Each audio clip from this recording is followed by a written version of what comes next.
অনেক বছর আগে মানচিত্রে এই গ্রামের কোনো নাম ছিল না।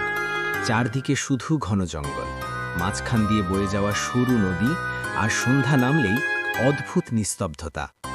লোকজন দূর থেকে জায়গাটাকে ভয় পেত, মনে করত এখানে মানুষের নয়, অন্য কিছুর বাস। এক বর্ষার রাতে ভাঙনে ভেসে সব হারিয়ে এক মানুষ আশ্রয়ের খোঁজেই জঙ্গলের ধারে এসে দাঁড়ায়। তার সাথে ছিল না কোনো সম্পদ, শুধু বেঁচে থাকার ইচ্ছে। সে নদীর পাড়ে একটা উঁচু জায়গা দেখে ছোট্ট একটা কুঁড়ে ঘর তোলে। প্রথম কয়েকটা রাত ছিল ভয় আর অজানা শব্দে ভরা, কিন্তু ধীরে ধীরে সে বুঝতে পারে প্রকৃতির শত্রু না, সঙ্গী।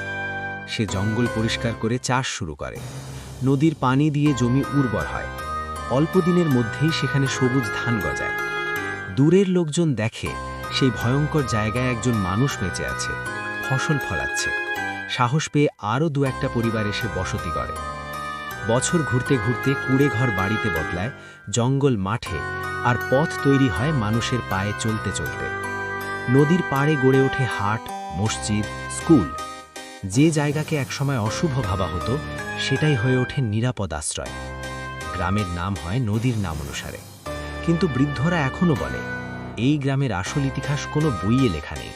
এটা লেখা আছে মানুষের সাহস, পরিশ্রম আর নতুন করে শুরু করার গল্পে।